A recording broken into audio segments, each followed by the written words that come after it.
The moment I opened my eyes that morning, I felt something was off.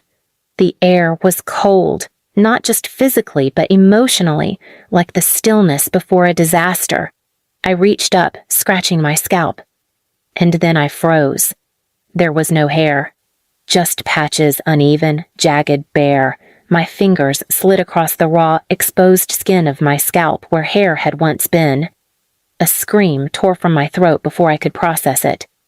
And within seconds, the door flung open. My sister Jade stood there, holding the electric razor like a trophy, her manicured nails wrapped around it like it was a crown jewel. "Oh, good," she grinned. "You're awake. Please subscribe to our channel and tell us in comments from where are you watching this video." I sat up slowly, a trembling hand covering my head. "What? What did you do?" "Fixed you," she said simply. "Now the outside finally matches what you are on the inside." Before I could respond, my mom's voice echoed down the hallway, smug and venomous. "Jade, show her the mirror. She needs to see how truth looks."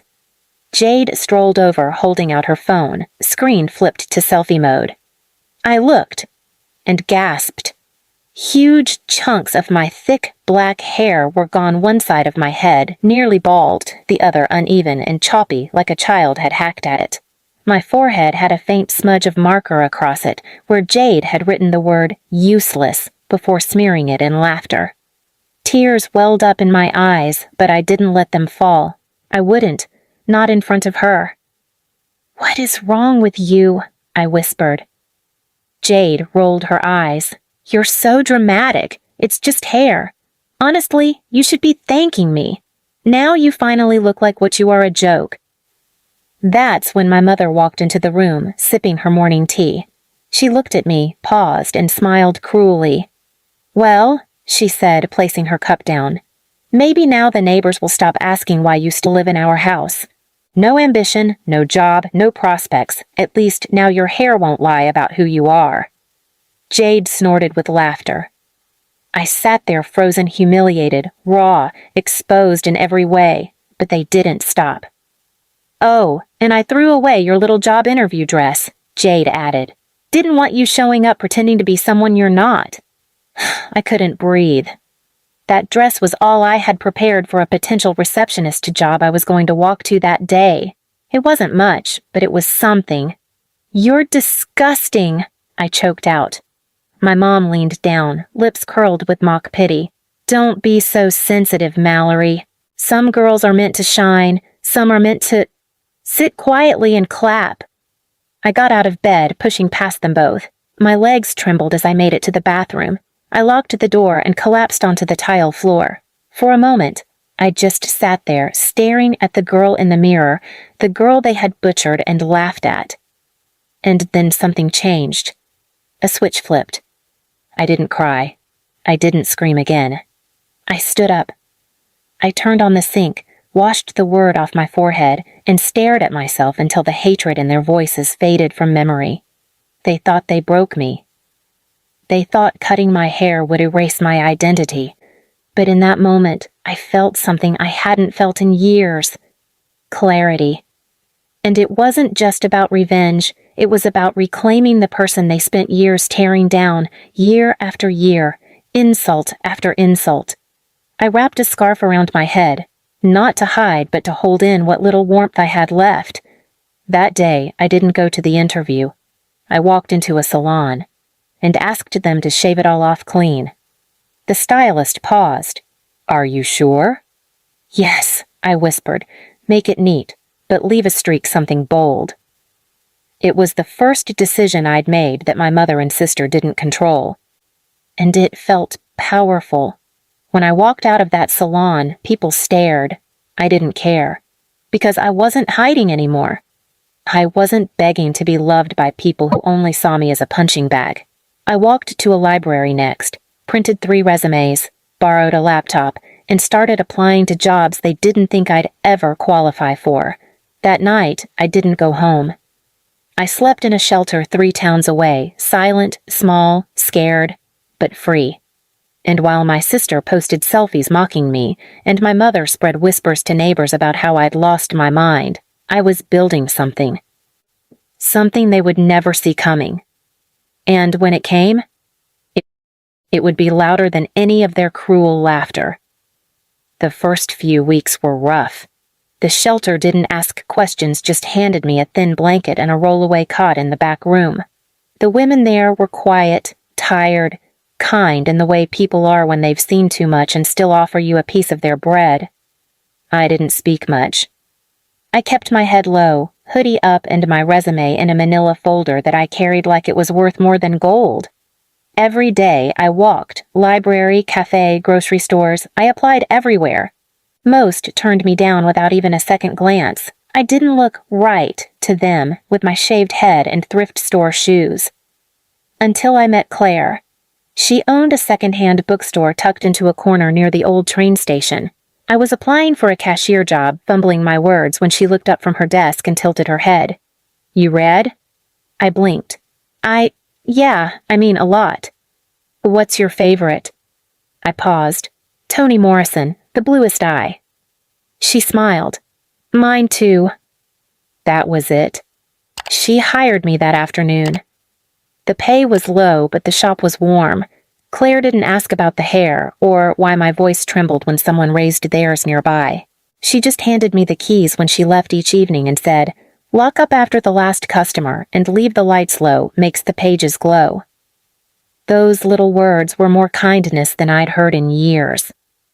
I used my first paycheck to buy a cheap phone. I didn't tell my mother or sister, but I did check their social media.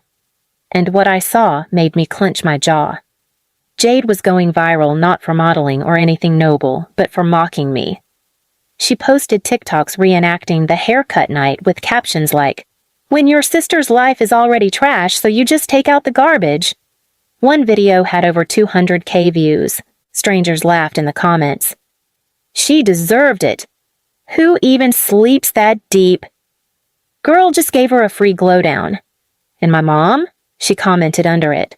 "Finally she did something useful. That haircut saved us money." My hands shook, but I didn't post back. I didn't reply. I didn't call. I printed every comment, every screenshot, and kept them.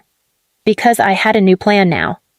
Claire, noticing I was good with organizing things, let me start managing the store inventory. Then one day, a customer came in, a guest speaker from the nearby community college. He asked if I'd ever considered public speaking. I laughed bitterly. "Me? They used to tell me I sounded like a broken radio." He just smiled. "Good. Radios carry truth." 1 month later, I stood in front of a small group of adult learners, mostly women, sharing my story under a new name, not revealing the full details. But the room was silent. They listened, and one woman cried. After the session, a woman named Deborah came up to me. "You don't know what you just did," she said, her voice thick. "You gave my daughter a reason to stay." I swallowed hard. That night, I stood in front of the bookstore mirror and stared at myself. Still bald, still broke. But now I saw fire in my eyes. I had value. So I kept going. More talks, more sessions, a local podcast interview.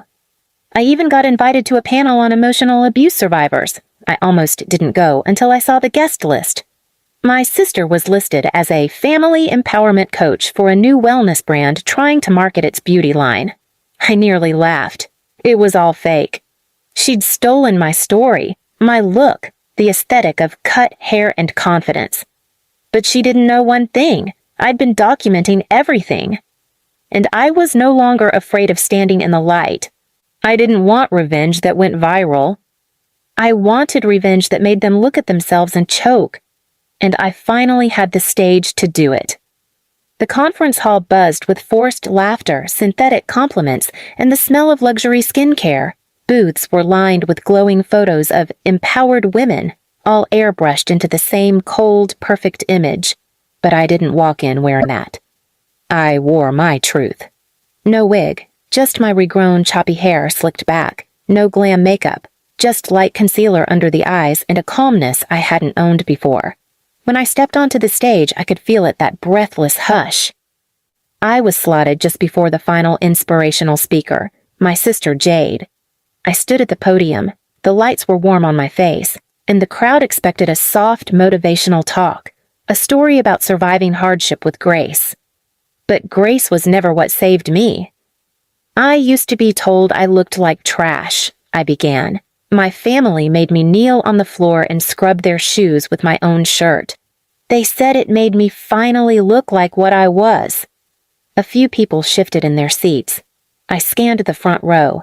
There she was, Jade, wearing white, seated next to a cosmetics CEO, trying to hold her smirk. But I saw the corner of her eye twitch, saw her recognize the story. She hadn't expected me.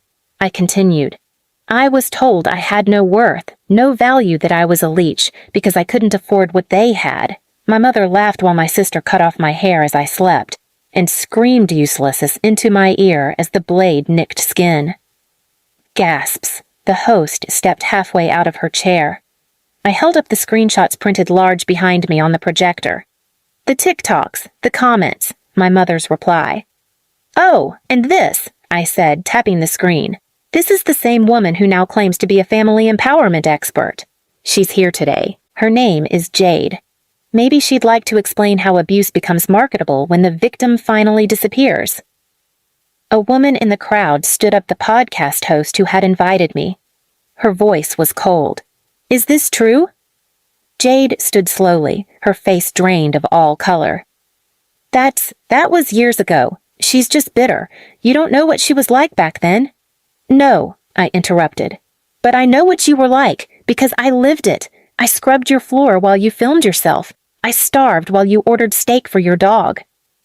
The audience murmured now not polite interest, disgust, awareness. I looked at the organizer.